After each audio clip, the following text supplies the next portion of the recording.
마이보험 체크. 나의 보험 상태를 객관적으로 체크해서 공정한 평가와 합리적 대안을 제시하는 마이보험 체크. 마이보험 체크는 보험 가입자의 이익을 최우선으로 하는데요. 그 증거, 마이보험 체크를 통해서 계약한 장기보험, 그러니까 종신보험 같은 거지요. 장기보험의 평균 보험료가 46,000원에 불과합니다. 이 얘기는 곧 비싼 보험 팔아서 수익을 챙기려는 게 아니라 소비자에게 가장 합리적인 상품을 판매해 왔다는 의미입니다. 불필요하게 비싼 거 가입하려고 하면 마이보험 체크는 오히려 고객을 뜯어 말립니다. 또한 마이보험 체크의 상담 대비 계약 체결률은 평균 25%입니다. 잘 나가는 대리점에 비해서 저조한 편입니다. 왜냐하면 상담 후에 강매 형식으로 소비자에게 부담을 전혀 안 주기 때문입니다. 다른 보험 대리점은 좀 살벌한가 봐요. 그러나 마이보험 체크는 원치 않는데 강매한다든지 이런 게 전혀 없어요. 상담 후에 귀찮게 하는 거 전혀 없습니다. 최근에 마이보험 체크를 사칭하는 사례가 여러 건 발생했다고 하는데 마이보험 체크를 사칭하는 곳 어딜까요? 혹시 언론사가 아닐까 싶어요. 우리한테 광고해라. 광고한 게 보험이다. 뭐 이런 식으로 해서 마이보험 체크를 사칭한 건 아닌가. 뭐 그러진 않았겠죠. 자, 마이보험 체크는 상담 신청한 고객께만 전화를 드립니다. 절대로 무작위로 전화해서 영업하지 않습니다. 마이보험 체크를 사칭하는 전화가 있다면 주의해 주시기 바랍니다. 마이보험 체크는 최고의 보험 전문가들이 정직하고 양심적으로 여러분의 보험을 맞춤형으로 리모델링 해드립니다. 마이보험 체크에 지금 연락해서 무료 상담 받으시고 합리적 보험 설계 받으시기 바라겠습니다. 홈페이지는 한글로 마이보험체크. 여기서부터는 영어입니다. COM. 전화는 1800-7917, 1800-7917번입니다. 마이보험 체크 번창하시기 바라겠습니다. 부동산 문제는 가닥이 잘 잡혀가는 거예요? 어떻습니까? 쉽지 않죠. 네. 이렇게 봐주셨으면 좋겠어요. 이 부동산이라는 게 어쨌든 4년, 5년 걸리잖아요. 단기 물량을 만들어낼 수가 없으니까. 네. 그러다 보니까 호텔 쪽방을 리모델링하자 이런 다양한 의견들이 나오고 있다라는 그런 쪽으로 봐주셨으면 좋겠고요. 제가 늘 주장합니다마는 중앙정부의 이 중앙관료가 만들어내는 의견들 외에 네. 지자체, 국회의원들 이런 분들이 지역을 다니면서 접할 수 있는 다양한 아이디어들을 던져내놔야 돼요. 제가 한번 서울시에 한번 건의드리고 싶은 게 서울 시내에 짓다가 부도난 건물이 몇 개인지 한번 확인해 봤으면 좋겠어요. 소유권이 불분명한 것들은 있을 수 있습니다만은 예. 그런 것들 중에 당장이라도 물량 만들어낼 수 있는 것들 한번 찾아보시면 좋겠고요. 제가 뭐 그쪽 일을 하던 사람이라서 그런데 84개 서울 시내에 있는 공공기관을 지방으로 이전하자고 박원순 시장님이 살아계실 때 동의를 하셨습니다. 네. 근데 그것을 이전을 하는데 건물을 뚝 떼서 가는 게 아니잖아요. 있는 공공 건물 뼈대 튼튼하고 좋습니다. 이것을 리모델링해서 당장 아파트형으로 지었을 때 몇 세대가 나올지 그런 것도 머리 굴려보고요. 그 주택이라는 게 아파트를 새로 지으면 무조건 4년, 5년이지 않습니까? 어쨌든 단기적으로 1, 2년 안에 공급 물량을 늘려야 되지 않습니까? 그죠? 그 방법을 머리를 맞대고 한번 찾아보자고요. 가만히 정부에서 던지는 게 이게 좋네 나쁘네 평론만 하지 말고. 그러니까 공공임대라고 하는 것이 이제 사실은 사회적 취약층들한테 우선 공급이 되는 거 아닙니까? 근데 이제 경기도에서 나온 얘기는 무주택자들에게 들어갈 수 있는 기회를 주자라고 했을 때 초기에 이제 중앙정부, 그 국토교통부에서는 아니 그 어려운 사람들부터 줘야지 왜 그걸 무주택자한테 주냐고, 그게 되냐고, 많은 얘기냐고 그랬단 말이죠. 근데 그러다 바뀐 것 같아요, 정책 방향이.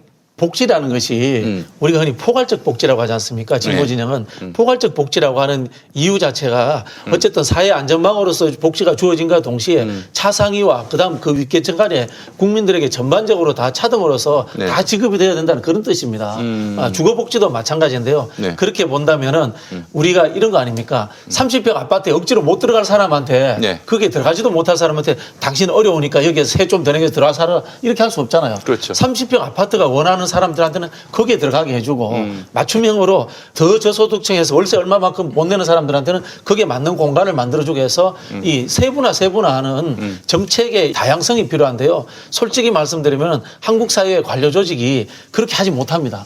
공급 정책이면 공급 정책, 규제 정책이면 규제 정책 하나만 선택하려고 하는 경향이 존재해요. 이런 것들을 깨부셔야 되고요. 제가 LH에 알아본 바로는 우리나라에 빈집이 29만 채가 있답니다. 29만 채. 29만 채가 있답니다. 물론 뭐 수도권 쿠폰에 얼마가 있는지 모르겠고요. 그래 모 구청장한테 제가 전화를 했습니다. 마포구에 전세 물량이 3개밖에 없다는데 1년에 그러면은 리모델링해서 공공임대 몇 개 만들어낼 수 있겠어요? 300개 만들어낼 수 있대요. 그 구청에서. 마포구 아닙니다. 거기는. 그러면 서울에 25개 구청이면 300개 하면 얼마입니까? 당장 9천 개를 1년 안에 리모델링해서 공공임대로 만들어낼 수 있습니다. 그렇게 세세하게 찾아 들어가는 노력들을 해야 되는데 그렇게 안 한다는 거죠. 저는 아이디어 차원에서 말씀을 드리고 싶은데 2015년 기준으로 전라북도 익산의 빈집이 얼마인 줄 아십니까? 한 500개 되나요? 500개라니요. 12,578호. 헐. 예. 그렇습니다. 2015년 빈집 총량이 12,578호가 되겠고요. 점점 늘어나고 있는 추세고요.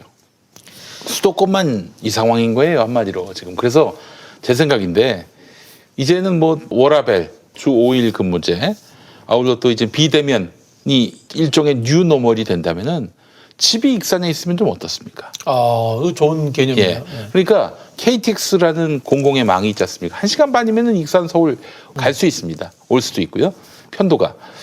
그렇다면은 이런 획기적인 철도교통 수송 분담률을 좀 높이면서 아울러 이용 비용도 크게 줄여서 서울 인구를 아주 주도적이고 적극적으로 이전을 시켜가지고 주택 문제를 해결할 수는 없는 건지 그게 그렇게 어려운 일인가 하는 생각이 들어요. 이제 그렇게 하려면은 일단 사견입니다. 네. 사견인데 1가구 2주택 문제에서 네. 군 단위 정도부터는 2주택에 해당되지 않도록 네. 법을 바꿔줘야 됩니다. 군 단위. 네, 그리고 네. 금방 말씀하신 내용이 이제 세컨하우스 개념으로 네. 실제로 많이 진행이 되고 있는데 속초에 고급 아파트 분양을 했는데요. 네. 30-40%가 서울 사람들이 분양을 받았대요. 해운대에 가면은 주중에 20-30%가 불 꺼져 있습니다. 세컨하우스 개념으로 이제 그렇게 하는데 우리의 이제 삶의 방식 자체를 과거의 주소지 개념으로 생각하지 말고 생활권 개념으로 네. 바꾸는 것을 생각을 해봐야 되고 세금 내는 것도 생활권 개념으로 내가 익산에 주말에 3일 살면은 3일치는 익산에 내고 나머지 4일치는 서울에 내고 이런 것들에 대해서도 한번 검토해 볼 시기가 되지 않았나 뭐 이런 생각이 그래서 듭니다. 이제 반반씩 살면은 야, 그거 뭐 서울에서 번잡하게 사느냐, 아예 익산에서 살아버리자. 익산역이 아시잖아요, 그 호남선. 그렇죠. 예. 호남선, 전라선 다 익산에 삽니다. 서울에서 1시간 10분이면 갑니다. 1시간 10분 됐나요? 네, KTX. 아, 그렇죠. 그 정도 예, 됐어요. 예. 아까 제가 1시간 반이라고 그랬는데. 네, 예. 그 익산역에서 내리면요, 바로 빈집입니다. 도심이 그냥 썰렁해요. 아, 너무 안타깝더라고. 차편만 많이 늘려놓고 또 요금을 크게 다운사이징 하면은 틀림없이 수요가 있을 텐데 하는 생각도 들고. 그리고 또 이런 아주 무식한 방안도 제가 아이디어처럼 냈는데 금천구청 쪽에서 한번 시행하려다가 말았다고 하는데 수도권에서 경기도만 옥외 역사가 100개입니다. 그렇죠. 예. 이거를 전부 다 저 공공임대주택으로 네. 고층화해가지고 예, 예. 그래서 역세권 정도가 아니라 역에 주택이 있는 방향으로 해가지고 이렇게 해서 공공임대주택을 크게 늘린다면은 공공임대주택만 들어서면 다 멈춘 적이 슬럼가니 말도 안 되는 그런 헛소문 마타도어가 있잖아요. 네. 역 자체를 공공임대주택으로 만들어 놓으면 누가 거기다 대고 손가락질을 할 수 있겠어요. 전 그래서 그런 방식으로 해서 뭔가 돌파구를 마련하면은 충분히 마련할 수 있지 않겠는가 하는. 우리 김진애 의원님 말씀 들어보니까 요즘 건축 기술은 300층 지어도 상관없다고 하더라고요. 좋습니다. 예. 그 제가 그 이야기에서 뭐 가덕도에 대해서 뭐 안정성 그런 이야기 말도 하지 마. 대한민국 전 세계에서 기술 제일 좋아. 예. 바다에 섬을 만들어서 공항 얼마든지 만들 수 있는 나라가 우리나라입니다. 아유, 건축에 관한 한, 건설에 관한 한, 이제는 의문 자체가 없어졌어요. 그 안전성에 대한 그런 걱정도 그렇고. 해법을 좀 찾을 수 있지 않을까 싶은데 왜 이렇게 계속 겉돌고 헤매고. 섬세함의 부족이에요. 섬세함의 부족. 섬세함의 섬세함의 부족. 이제 진보 정권이 들어오면은 규제, 보수 정권이 들어오면은 수요 공급 이렇게만 생각을 하는데 그렇지 않아. 이게 잘 맞물려 가야 되거든요. 박근혜 정부 때 주택 문제가 심각하게 나오지 않았던 것은 그때 왜냐하면 민간 공급은 박근혜 정부 엄청나게 했잖아요. 네네. 근데 공공임대는 누가 해준다면 박원순 시장님 SH 공사에서 공공임대 엄청나게 해주고서 자동 보완이 돼버린 거예요. 그러니까 이제 주택 문제가 그 당시 별로 없었던 거예요. 근데 이제 우리 정부 들어와서 하는데 초반에 공직자들이 규제만 생각을 한 거예요. 규제와 더불어서 어쨌든 공공의 영역에서의 제공을 해줘야 되는 거거든. 제가 그 이야기를 자주 하는데 우리 산업정책 할 때 우리 IT 텔레콤 산업 발전한 거 한번 보세요. 실제로 전부 다 초반에는 한국 공기업이야. 공기업에서 SK텔레콤 가고 무슨 텔레콤 가고 다 간단 말이에요. 근데 망이라는 기본은 그대로 정부가 가지고 있으면서 KT는 또 공공이야. 또 네. 민간도 있어. 민간과 공공이 경쟁하고 그다음에 바탕에 망도 공공이 갖고 있고 이렇게 하면서 경쟁해 가면서 되는 거거든요. 네. 다양하게 생각을 해야 돼요. 근데 이게 우리 공직사회의 경직성이 이제 존재하는 겁니다. 한쪽 방향으로만 끌고 가려고 하는. 네. 오, 2015년 국내 빈집이 106만 9천 호네요. 홀 틀렸네요. 엄청나네요. 네. 106만 9천 호야, 2015년 현재. 이야. 아니, 그러면은 이것만 제대로 어떻게 활용이 되면은 주택난 같은 것들을 크게 개선할 수 있지 않을까 싶은데. 근데 일자리와 교육이 이제 수도권에 있으니까. 그렇죠. 오늘 근데 결국은 일자리 문제를 지방으로 옮기는 문제. 그다음에 우리 교육의 이제 서울 편중성을 바꿔내야 되는 측면들이 존재하는 거죠. 그래서 사실은 온라인 명문대를 많이 만들어 가지고 집에서 수업할 수 있게 해준다든지 또 기업들도 온라인 재택근무가 가능한 직장을 크게 늘려서 집에서 일하는 것이 좀 하나의 어떤 뉴노멀이 될 수 있는 시대를 적극적으로 만들어 나간다면은. 근데 이제 그건 많이 실험을 해봤는데 대부분 실패를 했어요. 아, 왜 그래요? 그 이유가 뭐예요? 아무래도 사업에서 가장 중요한 것 중에 하나가 아이디어인데 아이디어는 우연한 만남과 부딪힘 속에서 만들어지는 거거든요. 그러니까 이제 화장실 가서 마주치는 사람, 같은 회사 내에서 담배 피다 마주치는 사람, 이제 이런 것들을 포함해서 직접적인 접촉이 만들어내는 에너지를 이겨낼 수 없다라고 판단을 해서 재택근무를 했던 많은 회사들이 다시 원상복귀를 했죠. 아, 그래요? 예, 그런 문제가 있어서 사실은 재택근무가 딱 정답이다라고 하고 접근하기는 좀 어려운 측면이 있습니다. 그건 이제 여러 가지 또 사업에 따라서 호불호가 갈리는데 여하튼 결론적으로는 업무라는 게 사무실에 출근해서 하는 모든 행위를 포함하는데 거기에 중요한 게 잡담이다. 이런 이야기들 많이 하고 있어요, 지금. 그 일주일에 한 번만 만나가지고 잡담하면 안 됩니까? 굳이 그렇게 매일 만날 필요가 저는 이제 뭐 이제 제가 지방분권 균형 발전 일을 오랫동안 해왔는데요. 아, 그러셨구나. 전문가 옆에 계셨네요. 가장 획기적인 방법은 오늘 우리 욕한 분들이 나온 그 특정 대학을 네. 없애버리거나 예. 전국 국립대를 통폐합해버리는 거예요. 이게 제일 좋은 방법인 것 같아요. 통폐합해가지고 경영학과는 부산, 기계학과는 전남대 뭐 있지 않습니까? 이 파리에서 했던 아니, 방식이죠. 내가 냈던 아이디어인데 전국의 모든 대학교를 대한대학교로 통폐합해서 네, 네. 예를 들면 부산대는 전국에 있는 모든 경영학과가 다 모여서 거기서 수업 듣고 예, 프랑스 방식이죠. 예. 예, 그렇죠. 예, 프랑스의 방식이 이제 파리 대학 방식인데 예, 파리 일대학, 대학, 이대학 이대학, 방식인데 삼대학. 예. 그 사립대학은 어쩔 수 없고 무조건 그쪽으로 갈 수는 없으니까 예, 국립대학. 예, 국립대학만 통폐합하더라도 저는 효과가 엄청날 거라고 봅니다. 지금 지방 국공립대가 굉장히 과거와 비교하면 많이 떨어지거든요. 이유는 뭐겠어요? 취직이 안 돼서 그런 거거든요. 그런 부분에서 지방 국공립대와 그다음에 지방으로의 공공기관을 이전해서 국공립대와 또 매칭을 해주는 거예요. 네. 저희가 20년 전에만 해도 어떤 이야기를 했냐면 BK 20일 이런 식으로 하면서 대학 중심의 산학년 이런 이야기를 했거든요. 근데 요즘 대학이 연구 기능이 많이 떨어져요. 옛날하고 비교해가지고. 그리고 또 네. 실용 학문을 제대로 못하고 이런 측면이 있기 때문에 네. 오히려 공기업이 대학에 붙어가지고 대학을 실용적으로 바꿔내는 역할들을 하면서 그런 거점들을 지역에 만들어준다면 좋은 대학과 좋은 일자리 기업이 만들어지면서 저는 좋은 지방분권 균형 발전이 되지 않을까 이런 생각하는데 다음 대통령 선거 때는 이런 공약 꼭 한번 내봤으면 좋겠어요. 네. 알겠습니다. 이야기 나온 김에 가덕도 얘기도 좀 해보면은 고추를 말린다.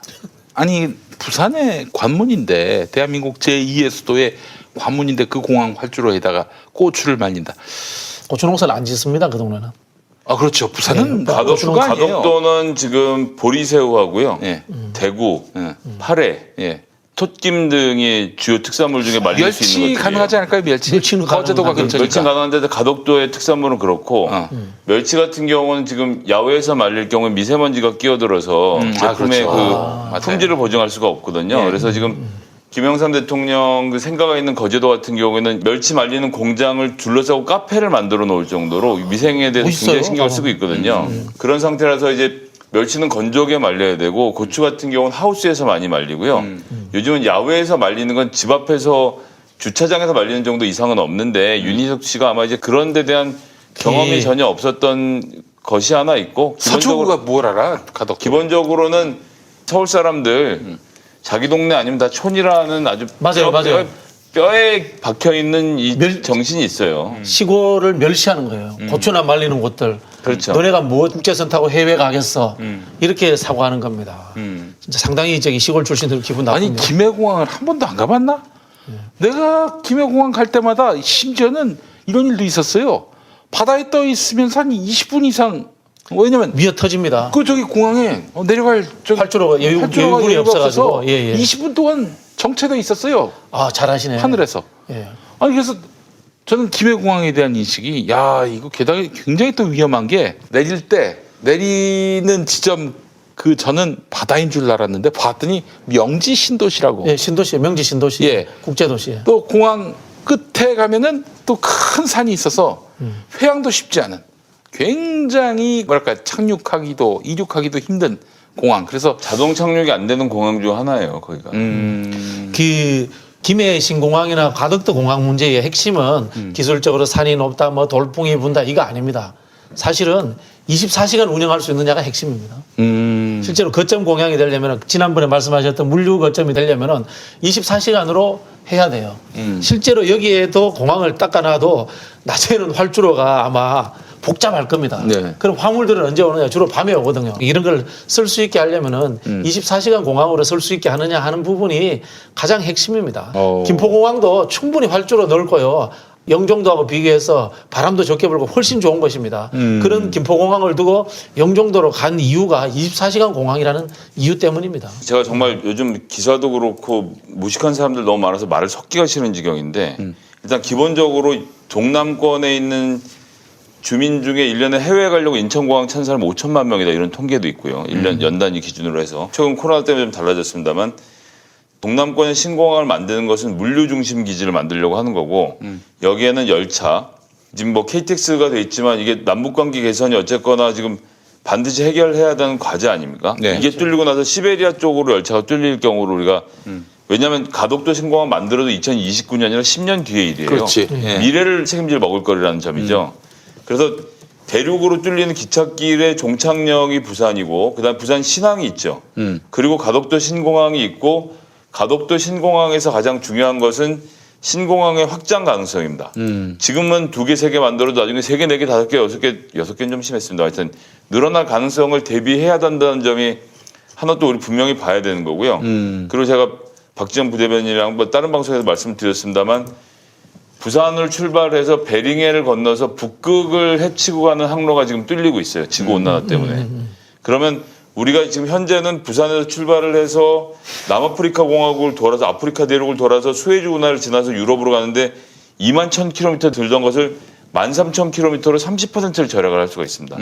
그러면 북극 항로가 뚫릴 때 가장 중심지가 될 것이 부산이에요. 그래서 아마존이 지금 동북아 지역의 물류 거점으로 중요하게 보고 있는 것 중에 하나가 부산이고요.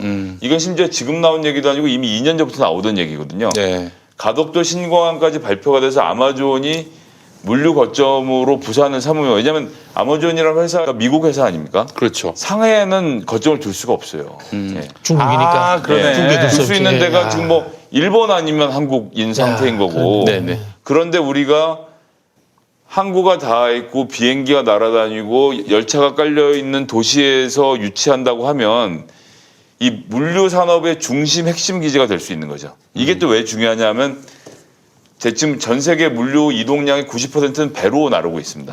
그럼 비행기는 왜 있느냐? 덤이 있어요. 예를 들어서 아이폰 12가 나왔다. 네. 그럼 공장에 생산을 하면 초도 물량은 다 비행기에 실어서 보냅니다. 왜냐하면 당장 그날 사서 쓰고 싶은 사람들이 많거든요. 그렇지.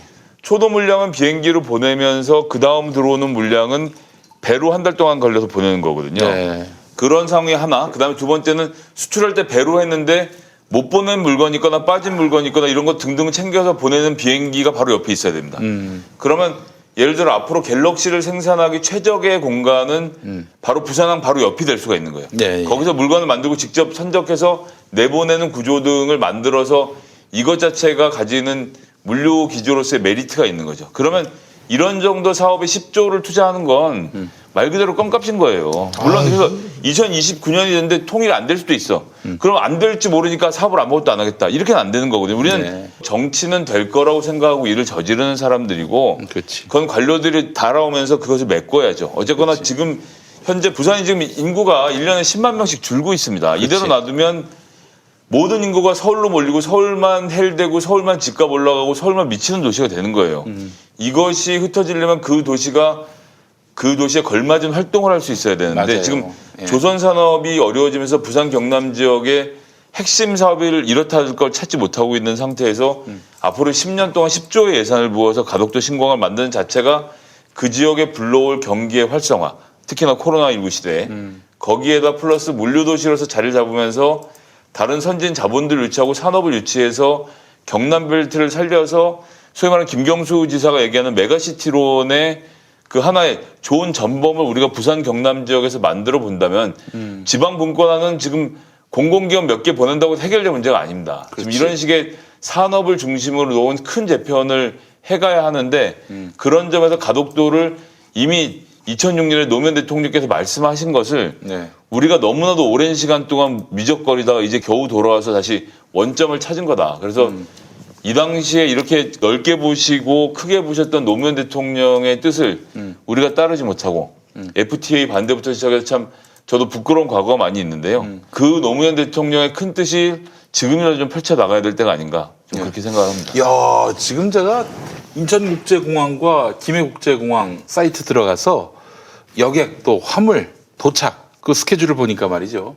김해공항은 여객은 8시에 다 끝나네요. 아침 8시에 시작해서 밤 10시에 끝나는군요. 예, 10시 이상 못하게 됐습니다. 네. 비행기 타고 그런 일 없었어요. 제주도에서 김포공항 오다가 10시 넘으면 김포공항 안 오고 인천공항으로 가러 갑니다. 비행기가. 아, 그렇죠. 예, 그러면서 차비 얼마 줍니다. 6천 얼마 주더라고요. 이건 여객이 아마 그런 것 같은데 여객만인가? 하여튼 뭐 인천국제공항은 24시간 거의 24시간 뭐 10분, 20분, 심지어 1, 2분 단위로 이렇게 비행기들이 뜨고 내리고 이러네요. 근데 인천항하고 영종도하고 차량으로 30분 넘게 거리가 걸리거든요. 네. 근데 가덕도에다가 만들면 바로 옆에 항구가 붙어있기 때문에 그렇소 이것들의 물류의 이동량을 생각하면 어마어마한 혁신이 이제 부산시장이 앞으로 바로 예, 옆에 그렇습니다. 있어요. 예. 그럼 낮에는 사람이 다니고 밤낮으로 항공기 물류가 돌면서 부산 지역 전체를 뒤흔들 메가카드가 되는 거죠. 우리가 그 100년 전에 일본이 해저 터널을 뚫자고 했어요. 네. 그 이야기가 뭐냐면은 자기들이 해저 터널을 뚫으면은 해양 세력의 끝인 거야. 거기가 유라시아 철도의 시작인 거예요. 그렇지. 그렇게 해서 쭉 간다는 이야기잖아요. 네. 근데 지금 안 뚫는 게 우리 한국 입장에서는 좋은 거예요. 그렇지. 왜냐하면 대륙의 시작은 부산이 되는 거예요. 네. 우리가 물류를 이야기할 때 세 가지 이야기잖아요. 항공, 철도, 그다음 항만 세 개지 않습니까? 예. 세 개인데 이것이 속도와 중요성의 차이가 다 차이가 있는 거예요. 네. 비행기는 하루, 그다음 뭐 철도는 한 20며칠 뭐 이렇게 될 겁니다. 그다음에 네. 배는 뭐 짧게는 한 40일, 길게는 석 달 이렇게 될 겁니다. 이런 것들의 차이에 의해서 수출하고 무역하는 것들의 물품의 중요한 차이도가 또 존재하는 거예요. 그렇죠. 예, 이런 예. 것들을 한꺼번에 모여 있는 데가 부산인 거예요. 맞아요. 항만 있죠, 철도 있죠, 그다음에 비행기 있죠. 이 세 개가 국제적인 연결이 되는 것들이 갖추어지면은 부산 자체가 싱가포르나 홍콩처럼 될 수 있다. 그런 생각을 갖고 있기 때문에 그쪽 지방 사람들이 그토록 염원을 하고 있는 겁니다. 아이, 그래요. 가덕도는 뭐, 이로 보나 저로 보나 아주 훌륭한 카드입니다. 자, 정말. 쉽게 이야기할게요. 예. 왜 서울 사람은 저기 1시간 만에 유럽 가는 비행기 타는데 부산 사람은 4시간 만에 비행기 타야 됩니까? 이거 사실은 국민의 행복 추구권에 대한 평등권 위반입니다. 그렇게 접근하시면 됩니다. 네. 그리고 이게 민주당의 선거용 아니냐라고 자꾸 이야기가 나오는데 지난번에도 말씀드렸지만 선거용이 맞고요. 맞아요. 근데 다만 내년 3월에 있을 부산시장 선거용이 아니고 지금으로부터 10년 동안 있을 모든 부산에 있는 선거용으로 하는 겁니다. 그러려고 집권한 거고요. 네. 어쨌든 위치 선정에서 결단을 한 겁니다. 그 결단으로 인해서 섭섭한 도시도 있을 수 있겠지만 저는 지금 특히 영남권에서 부산을 회생시켜서 경남 지역까지 온기가 돌게 하는 것, 이게 지금 지방분권화에서 절체절명의 과제다. 왜냐하면 대한민국의 300만이 넘는 인구를 보유하고 있는 도시는 부산 직할시 딱 하나입니다. 지금은 광역시죠. 네. 최초의 직할시였고 이 부산마저 고개를 숙이게 된다면 수도권에 전멸할 수밖에 없는 상황이 오는 거예요. 부산이 잘한다는데 대구가 어떻게 살아남고 광주가 어떻게 살아남고 그렇죠. 청주가 살아남겠습니까? 부산을 살려야 됩니다. 부산을 살리고 세종을 살리고 광주를 살리고 대구를 살려서 지방분권을 지키는 것. 수도권으로 모든 인구가 몰려드는 것은 수도권에 사는 것이 결코 행복한 인생이 될 수 없습니다. 해서 이 지방분권의 시작, 예전 정부에서는 공기업의 분산 등의 인위적인 효과를 거뒀다고 하면 이번 산업구조 재편으로 물류중심 도시의 부산을 만들어내는 것. 이게 지금 민주당 정부에게 주어져 있는 핵심적인 과제고 전 이 문제를 해결해서 국민들로부터 지속적인 유권자들의 선택을 받는 구조를 만들어가는 게 되게 중요하다고 봅니다. 우리가 이제 전통적 제조업이 발달한 곳이 영남이에요. 네. 근데 지금 AI나 IT 기술이 발달하면서 전통적 기술이 제조업이 쇠퇴를 합니다. 전통적 제조업은 뭘로 실어 나르죠? 배로 실어 날랐단 말이에요. 근데 IT나 AI 기술이 들어간 4차 산업 기술들은 중요한 물품이에요. 항공기로 실어 날라야 돼요. 그런 측면에서 이 국제공항이 제대로 된 24시간 국제공항이 있어야지만이 그 지역에 있었던 100만 명의 일자리가 전통적 제조업에서 AI 기반의 스마트 산업이라든가 이런 쪽으로 재편이 될 수 있는 기본 터전을 만들어주는 겁니다. 이건 굉장히 중요합니다, 진짜. 네. 미래에 100년 동안 먹고 살 거리를 만들 수 있는 터전을 만들어주는 SOC가 바로 공항입니다. 알겠습니다. 아유, 참 잘했어요. 너무너무 훌륭한 가덕도 신공항 결정은 아니었지만 대변인님은 고향 대구신데 참. 저는 이제 솔직하게 말씀드리는 겁니다. 그래서 저희가 언제 가덕도 가서 특집 한번 하시죠. 알겠습니다. 노무현 국제공항으로 하는 거에 대해서 어떻게 보세요? 노무현 대통령이 아니, 좋은 거는 뭐 다 좋다고 할 텐데 네. 실현 가능성 있겠어요? 일단 노무현 공항을 하자는 자체가 공항하겠다는 뜻이니까 일단 땡큐고요. 그러네. 뭐 논쟁하는 자체가 공항을 하겠다는 거지 않습니까? 예, 그렇죠. 그런 부분에서 일단 땡큐고 예, 그런 프레임이 작동하는 것 같고 노무현 대통령이 어쨌든 국가 균형 발전에 초석을 닦으신 분이고 그렇기 때문에 노무현 대통령이 또 이 이야기를 최초로 그 전에 했습니다만은 구체적으로 이렇게 말씀을 꺼낸 분이기 때문에 굉장히 저는 의미가 있다고 생각이 듭니다. 야당이 반대할까요? 반대 못하죠. 반대 못합니까? 예, 반대 못한다고 봅니다. 또 한국 사회에서는 이제 또 억울하게 돌아가신 분에 대한 정파를 떠나서의 조금 이 추모하는 경향 또 이 관대함 이런 게 존재하기 때문에 그리고 이게 이름 정하는 건 2028년이나 돼서 일어날 일이라 지금하고는 또 노무현 그렇습니까? 대통령에 대한 평가가 달라질 거라서 네. 저는 지금은 가만히 있으면 될 거라고 생각합니다. 예. 아니 실제로 사실 노무현 대통령이 뭐 그렇게 억울하게 돌아가신 면을 떠나서 지방 분권과 관련해서 그렇게 강력한 철학과 의지를 가지신 분이 없었고요. 그렇죠. 또 그분의 입을 통해서 2006년 부산시당 관련해서 무슨 행사가 있었는데 거기서 사실 입 밖으로 내뱉으면서 시작된 게 바로 가덕도 신공항 논의 아니었습니까? 그렇죠. 그렇기 때문에 그분의 이름을 달아서 노무현 국제공항으로 이렇게 명명되는 것은 합리적이다. 이거에 대해서 정치 논리는 개입되지 않았으면 좋겠다. 아니 노무현 국제공항이라고 한다고 해서 2028년 가서 누군가의 정치적 유불리 이런 문제가 있겠습니까? 그쪽에 혹시나 바위도 있다면은 큰 바위 얼굴 이렇게 노무현 대통령 얼굴 그 지역 출신 대통령 얼굴도 이렇게 바위에 아니 파고 이랬으면 좋겠습니다. 사람 이름 갖고 공항 이름 지은 경우도 많이 있지 않습니까? 드골공항. JFK. 그다음에 LA 공항도 탐 브래들리 에어포트라고. 탐 브래들리, 그 사람 체코가 하벨. LA 시장. 아 그래요? 예. 시장도 LA 흑인 시장의 이름을 따서. 아 시장급도 그렇게 시장도 또 공항 이름 붙입니까? 원래 도시는 시장 이름들을 붙이는 공항들이 많습니다. 아 그래요. 알겠습니다. 김용민 공항 남양주에 김용민 의원 공항. 기대해 보겠습니다. 예. 드론 전문 공항. 그렇지 드론 전문 공항. 예. 자 마무리하겠습니다. 정치부심 오늘도 함께해 주신 우리 박진영 부대변인, 김성애 대변인 말씀 잘 들었습니다. 고맙습니다. 네, 감사합니다. 감사합니다. 정치부심 다음 주에 뵙겠습니다. 기